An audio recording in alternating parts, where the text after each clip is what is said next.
প্রিয় ছাত্রছাত্রীরা, আজকে আমি ক্লাস 11-এর রাসায়নিক বন্ধন ও আণবিক গঠন চ্যাপ্টার সংকরায়ন অংশটি আলোচনা করব। আচ্ছা, তোমরা ভিভিটিতে পড়েছ যে বন্ডিং তৈরি হয়, সমযোজী বন্ডিং তৈরি হয় একটি অরবিটাল আরেকটি অরবিটালের উপর অভিলেপনের ফলে। এবার অভিলেপন কিরকম হয় সেটা আমরা একটু দেখে নিই সংকরায়নে আসার আগে। অভিলেপনের প্রকৃতি অনুযায়ী দু রকমের বন্ডিং হয়। একটাকে বলা হয় সিগমা বন্ধন,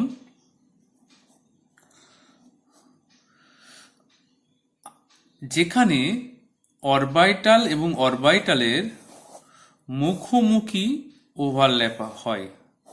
এই তোমরা দেখতে পেয়েছো যে এস এস অরবিটাল যেখানে অভিলেপন হয়েছে, এটা ওভারল্যাপিং জোন বলা হয়। অভিলেপনের ইংরেজি হলো ওভারল্যাপিং, এটা ওভারল্যাপিং জোন। আসলে এস অরবিটাল এবং এস অরবিটাল, এস হচ্ছে তোমরা জানো স্ফেরিক্যাল, তার সবটাই হচ্ছে ফেস টু ফেস ওভারল্যাপকে বলা হয় সিগমা বন্ধন। ফেস টু ফেস ওভারল্যাপকে বলা হয় সিগমা বন্ধন। পি অরবিটালও সিগমা বন্ধন তৈরি করতে পারে। এই যে দেখতে পাচ্ছ ওভারল্যাপ হয়েছে পি অরবিটাল, এটাও কিন্তু সিগমা বন্ধন।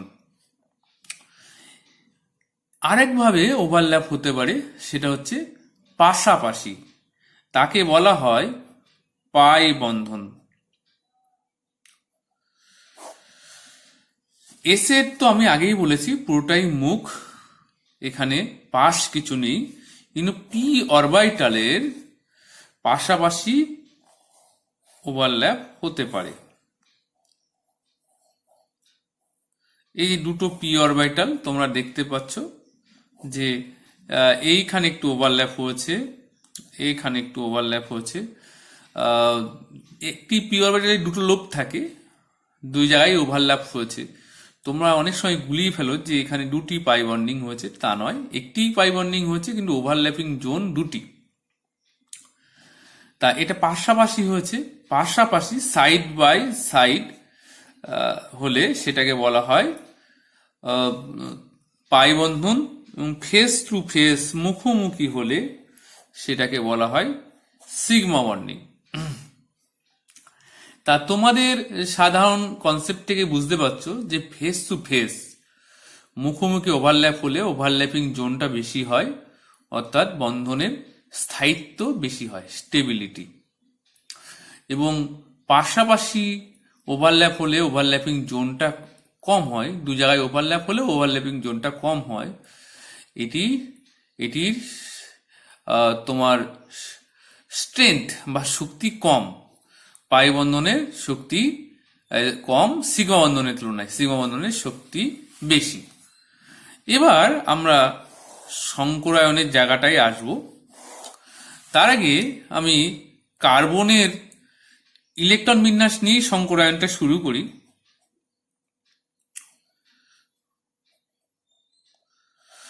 তোমরা জানো কার্বনে 6টি ইলেকট্রন থাকে, পর্ণ ক্রমাঙ্ক 6।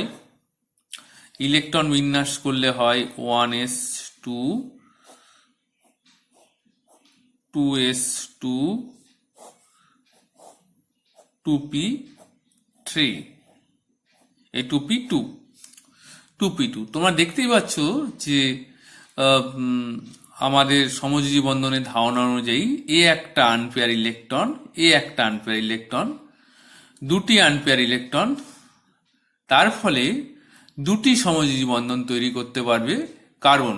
অর্থাৎ কার্বনের যোজ্যতা 2 হওয়া উচিত ছিল, এবং কিছু জায়গায় কিছু অস্থায়ী মূলকে আমরা কার্বনের যোজ্যতা 2 দেখি, কিন্তু বেশিরভাগ জায়গায় কার্বনের যোজ্যতা 4। কেন? এই প্রশ্নটা দেয় তোমাদের 11 লেভেলে। 4 হয় কেন? যখন কার্বন রাসায়নিক বন্ধন করে তখন বাইরে থেকে শক্তি নেয়, এবং শক্তি নেওয়ার ফলে 2s এর একটি ইলেকট্রন 2p তে চলে যায়। এবার তোমরা বলতে পারো 1s কেন গেল না? কারণ 1s নিউক্লিয়াসের কাছে, এর অনেক শক্তি বেশি লাগে এবং 2s এবং 2pর মধ্যে শক্তির পার্থক্য কম হওয়ার জন্য 2s এর ইলেকট্রনটা 2pতে আসা সহজ। তাহলে এইবার যদি 1s তে দুটি থাকলো, 2s থেকে একটি গেল, মানে 2s এ একটি ইলেকট্রন থাকলো, 2pতে 3টি ইলেকট্রন হলো, অর্থাৎ 4টি আনপেয়ার ইলেকট্রন হলো, কার্বনের যোজ্যতা 4। খুব সহজে আমরা ব্যাখ্যা করতে পারলাম কার্বনের যোজ্যতা 4। এবার তাহলে এই যে 4টি বন্ডিং করলো কার্বন, এবার তোমাদের বন্ডিং এর ধারণা অনুযায়ী যে এই যে 4টি কার্বন 4টি হাইড্রোজেনের সঙ্গে যুক্ত হয়েছে, তার মানে এখানে হাইড্রোজেন একটি 2s এর সঙ্গে সিগমা বন্ড করেছে, 2px এর সঙ্গে করেছে, এটা 2py এর সঙ্গে করেছে, 2pz সঙ্গে করেছে। এই 4টি বন্ধন এই রুল অনুযায়ী একই হওয়া বা একই সমশক্তি সম্পন্ন বা সম আকার বা সম প্রকৃতির হওয়া সম্ভব নয়। কিন্তু বাস্তবে আমরা দেখি এই 4টি বন্ডিং এর প্রকৃতি সমান। তাহলে সেটি কিভাবে ব্যাখ্যা করা যায়? সেটি ব্যাখ্যা করার জন্যই এই সংকরায়নের কনসেপ্টটি আসলো, সংকরায়নের ধারণাটি আসলো। কি সেই ধারণা?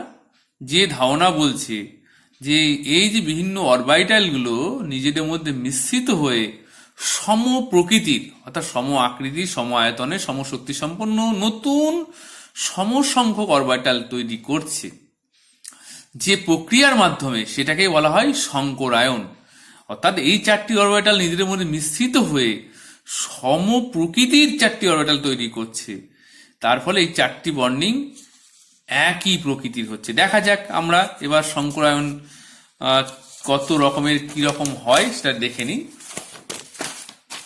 আচ্ছা, এবার আমরা এক এক করে আলোচনা করি। sp3 সংকরায়ন, sp3 সংকরায়ন। এই যে কার্বনের দেখলে তোমরা এক্সাইটেড স্টেট, এক্সাইটেড স্টেট মিন এই যে ইলেকট্রনটা উঠে গেল, এইটাকে বলা হয় এক্সাইটেড স্টেট, এক্সাইটেড স্টেট, উত্তেজিত অবস্থা। আর এটাকে বলা হয় গ্রাউন্ড স্টেট, ভূমি দশা, গ্রাউন্ড স্টেট। আচ্ছা, এবার আমরা এক্সাইটেড স্টেটে কার্বনের দেখি যে ইলেকট্রন বিন্যাস 1s2 2s1 2p3। এবার এই যে একটা 2s এবং 3টে p যদি মিশ্রিত হয় তাহলে সংকরায়নের সংজ্ঞা অনুযায়ী 4টি অরবিটাল তৈরি হবে এবং সেখানে কে কে মিশ্রিত হয়েছে? একটি 2s, 3টি 2p, একটা s, একটা 3টে p, ওই জন্য এটা sp3 সংকরায়ন বলে। একটি s, 3টি p, sp3 সংকরায়ন, sp3 সংকরায়ন, sp3 সংকরায়ন। এবং তোমরা জানো এই যে সংকরায়িত অরবিটাল তৈরি হলো sp3 এবং তারা ইলেকট্রোনেগেটিভ, পরস্পরকে বিকর্ষণ করবে, তার ফলে তারা সম দূরে থাকতে চাইবে। এবং সম দূরে কিভাবে থাকা যায়? তখন ওই সেই লাবেলের মডেল, যে সমচতুস্তলকীয় আকৃতি যদি ধারণ করে অরবিটালগুলি, একটা চতুস্তলকের 4টি কোণ বরাবর যদি থাকে, এই হাইব্রিডাইজ অরবিটালগুলি হয় একটি লোব খুব বড় হয় এবং স্ট্রং, সেটা একটি লোব ছোট হয়। এইরকম যদি 4টে লোব সমচতুস্তলকের 4টি কোণ বরাবর থাকবে। এবং মিথেনের ক্ষেত্রে 4টি হাইড্রোজেনের সঙ্গে এরকম যুক্ত হয়েছে সিগমা বন্ডিং করে, সিগমা বন্ডিং করে। এবং তোমরা যদি এই চতুস্তলকের গাণিতিক ক্যালকুলেশন বা মাপো, দেখবে সমস্ত কোণ একই হবে। একই হবে এবং সেটা হবে 109°28'। সমস্ত কোণগুলোই 109°28' হবে। হ্যাঁ, এবং একই রকম ভাবে ইথেনে যদি একই রকম, ইথেনে দুটি কার্বনই sp3, অর্থাৎ এখানে দুখানা চতুস্তলক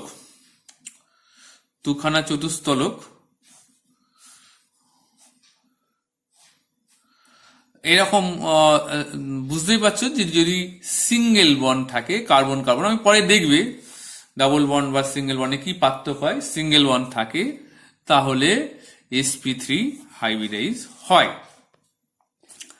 আচ্ছা, এবার আমরা sp2 দেখি।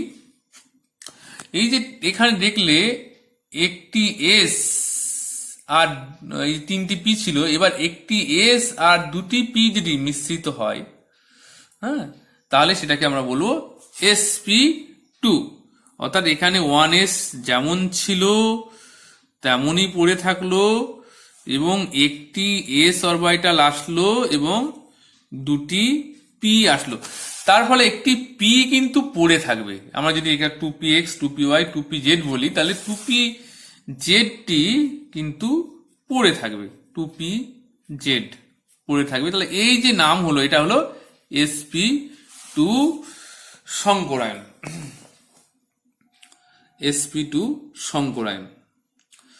আচ্ছা, এবার এই sp2 সংকরায়ন দেখে নিই আমরা যে 3টি অরবিটাল কিভাবে থাকবে। 3টি অরবিটাল সমদূরে থাকতে পারে যদি একটি সমবাহু ত্রিভুজের 3টি কোণ বরাবর থাকে।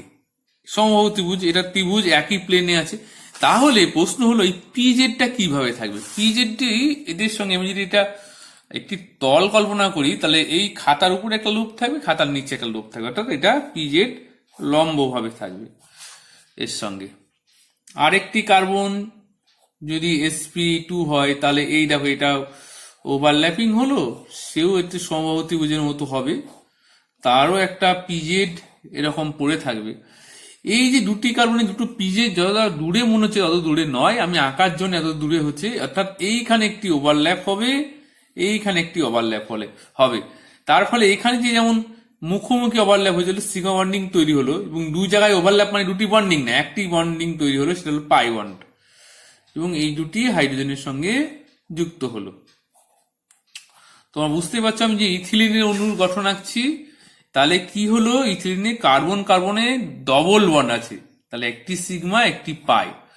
এই যে দেখলে একটি সিগমা একটি পাই, তাহলে এটা তোমাদের মনে থাকবে যে ডবল বন্ড মানে একটি সিগমা বন্ড এবং একটি পাই বন্ড, এবং সিঙ্গেল বন্ড মানেই সিগমা বন্ড। এবং তোমরা বুঝতেই পারছি টোটালটাই হচ্ছে 360° কোণ, 3 ভাগ করলে কত হবে, 120°। এই কোণগুলো হয় 120°, এবং সিসি বন্ধন দূরত্ব হয় 1.34 অ্যামস্ট্রং। তাহলে সিসি সিঙ্গেল বন্ড কি হবে ইথেনের ক্ষেত্রে, তোমরা বলো বেশি না কম? 1.34 এর তুলনায় সিসি সিঙ্গেল বন্ড কত হবে? বেশি হবে, কারণ সিঙ্গেল বন্ড হলে বন্ধন দূরত্ব বেশি হবে। যত বন্ধন ক্রম বাড়ে বন্ধন দূরত্ব তত কমে, তাহলে এটা দেখা যায় 1.54 অ্যামস্ট্রং হয়। আচ্ছা, এবার আমরা চলে আসি sp হাইব্রিডাইজ। এইবার এখানে যদি একটি s এবং একটি p যদি নিজেদের মধ্যে মেশে, তাহলে যে সংকরায়নটা হবে সেটা হলো sp হাইব্রিডাইজ। তাহলে 1s পড়ে থাকলো যেমন ছিল, একটি s এবং একটি p আসলো, সেটাকে আমরা বলছি sp হাইব্রিডাইজ। এবং py 2py এবং 2pz পড়ে থাকলো।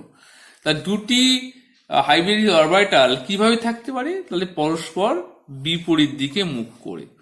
এবং এই 2py 2pz কিভাবে থাকবে, এটা একবার খাতার প্লেনে এদের সঙ্গে লম্ব হবে এবং খাতার সঙ্গে লম্বভাবে থাকবে। আঁকার জন্য আমি এইভাবে আঁকলাম। এবং আরেকটা যদি এসপি হাইব্রিডাইজ হয়, সেও এরকম পরস্পর বিপরীত দিকে একটা খাতার প্লেনে লম্ব হবে এবং খাতার সঙ্গে লম্ব হবে। তাহলে এই দুটি পাশাপাশি পাই বন্ডিং করবে, এই দুটি পাশাপাশি পাই বন্ডিং হবে, তাহলে দুটি পাই বন্ডিং হলো, দুটি পাই একটি সিগমা বন্ড হলো। এবং এইটি একটি হাইড্রোজেনের সঙ্গে, একটি একটি হাইড্রোজেনের সঙ্গে। তাহলে আমি কি আঁকলাম? CC triple one C H H acetylene. Triple bond মানেই কিন্তু এসপি হাইব্রিডাইজ, এবং ট্রিপল বন্ড মানেই দেখো একটি সিগমা দুটো পাই বন্ডিং। এবং যত বন্ধন দূরত্ব বাড়বে তত, এই বন্ধন কম বাড়বে তত বন্ধন দূরত্ব কমবে। এটা দেখা যায় 1.2 আর্মস্ট্রং। এবং তোমরা বুঝতে পারছো এই কোণটা হবে 180 ডিগ্রি, অর্থাৎ অ্যাসিডলিন লিনিয়ার। অ্যাসিডলিন হলো সরল রৈখিক অণু। আচ্ছা, এবার আমরা কার্বনের জায়গায় একটু অন্য কোনো পরমাণু নিলে কি হয় দেখা যাক। যেমন নাইট্রোজেন, নাইট্রোজেন 7। তাহলে নাইট্রোজেনের ইলেকট্রন বিন্যাস করলে 1s 2 2s 2 2p 3। এবার নাইট্রোজেনের ক্ষেত্রে যদি sp3 হাইব্রিডাইজ হয়, তাহলে 2s এবং 2p পরস্পর সংকরায়িত হবে।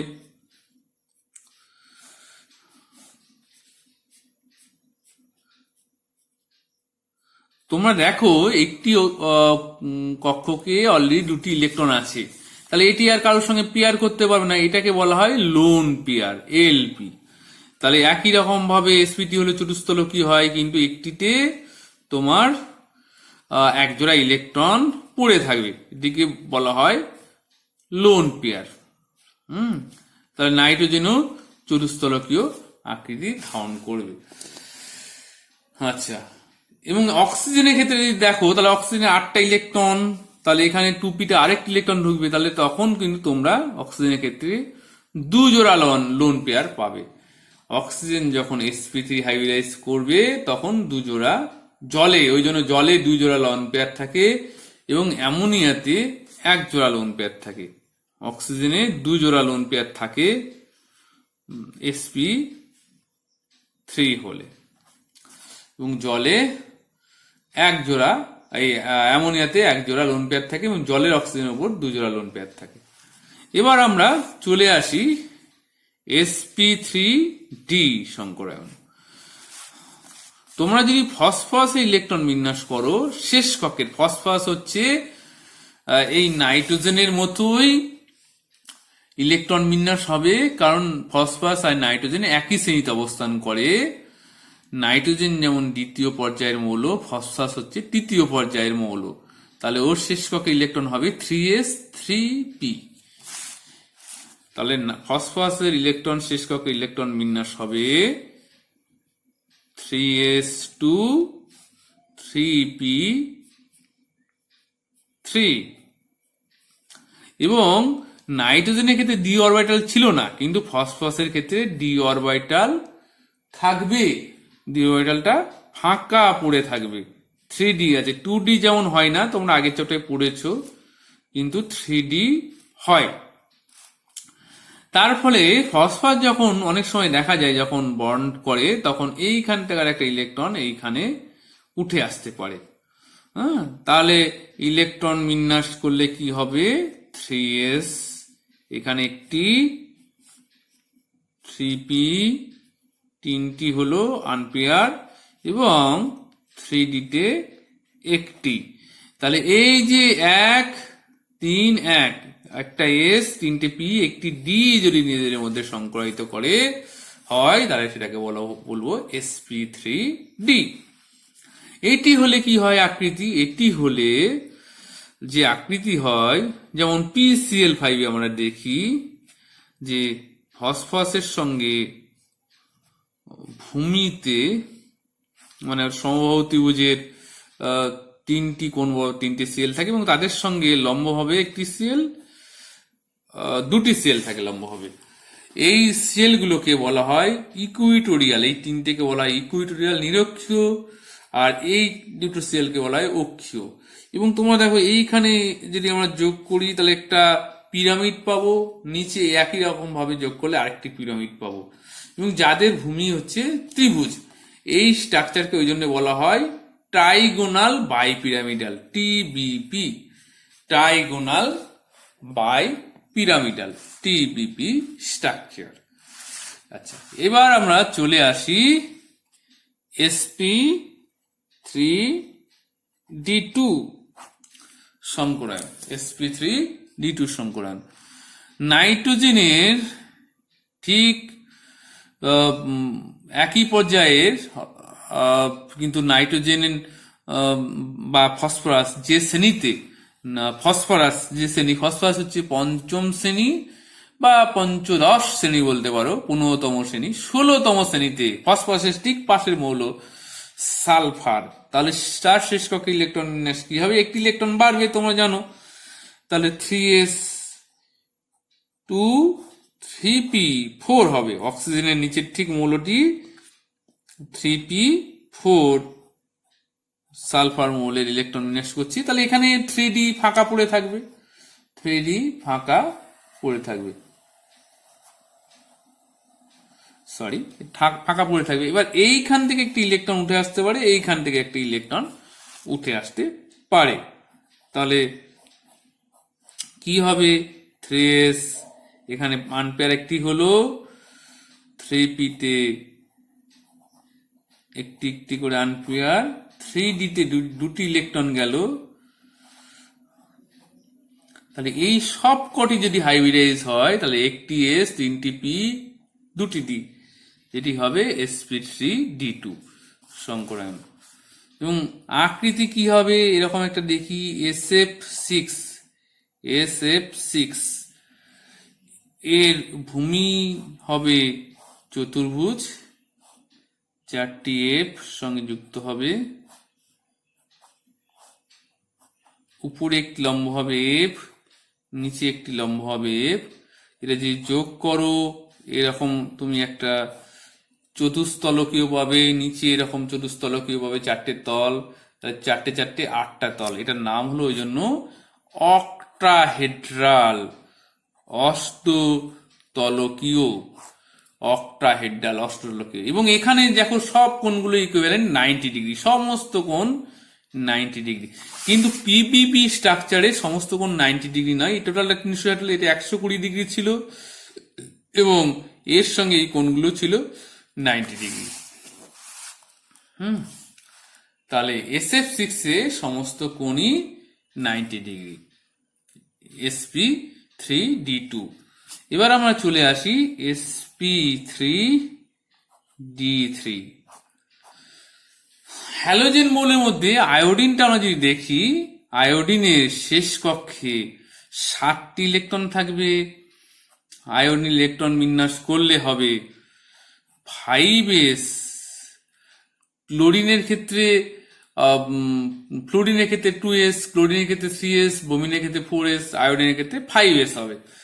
5s2 5p 5p5 একটি করে নিলাম, দুটি পেয়ার হলো, এবং 5d এখানে ফাঁকা পড়ে আছে, 5d। তাহলে দেখো এইখান থেকে একটি ইলেকট্রন এখানে আসতে পারে, এখান থেকে একটি আসতে পারে, এখান থেকে একটি আসতে পারে। তাহলে যে শেষে যে ইলেকট্রনিক কনফিগারেশন দাঁড়াবে 5s একটি, 5p এখানে 3টি দাঁড়াবে, 5d এখানে 3টি ইলেকট্রন আসবে, বাকি ঘরগুলো খালি পড়ে থাকবে। তাহলে এই যে একটি s, 3টি p এবং 3টি d মিলে যে সংকরায়িত হবে সেটাকে বলা হয় sp3d3। এরকম একটি মৌল ওই যৌগ হলো তোমার IF7। এবং যদি sp3d2 হয়, তার ভূমি ছিল চতুর্ভুজ, তাহলে এখানে পঞ্চভুজ হবে ভূমি, পঞ্চভুজ, যার মাঝে থাকবে আয়োডিন, ফ্লুরিন গুলো কোণ বরাবর, এবং আর দুটো ফ্লুরিন এর সঙ্গে লম্বভাবে থাকবে। তাহলে এইখানে যদি এটা যোগ করো, এরকম একটা পিরামিড পাবে, তার ভূমি হচ্ছে পঞ্চকোণীয়। তাহলে এই স্ট্রাকচারটার নাম হলো ওই জন্য পিবিপি, পেন্টাগোনাল বাই পিরামিডাল। নিচেও একটা এরকম পিরামিড পাবে যার ভূমি হচ্ছে পঞ্চকোণীয়। তাহলে এই স্ট্রাকচারটার নাম হলো পিবিপি, পেন্টাগোনাল বাই পিরামিডাল। তাহলে বুঝতেই পারলে আমরা সংকরায়নগুলো কিভাবে আলোচনা করলাম। আশা করি তোমাদের অসুবিধা থাকার কথা নয়। অসুবিধা থাকলে বইগুলো বারংবার পড়ো এবং আমাকে কমেন্ট বক্সে লিখে জিজ্ঞাসাও করতে পারো, আমি যথাযথ তোমাদের উত্তর দেওয়ার চেষ্টা করব। আজকে এই পর্যন্ত, সবাইকে ধন্যবাদ জানাই। আমি আবার ঠিক পরের ক্লাসে তোমাদের অন্য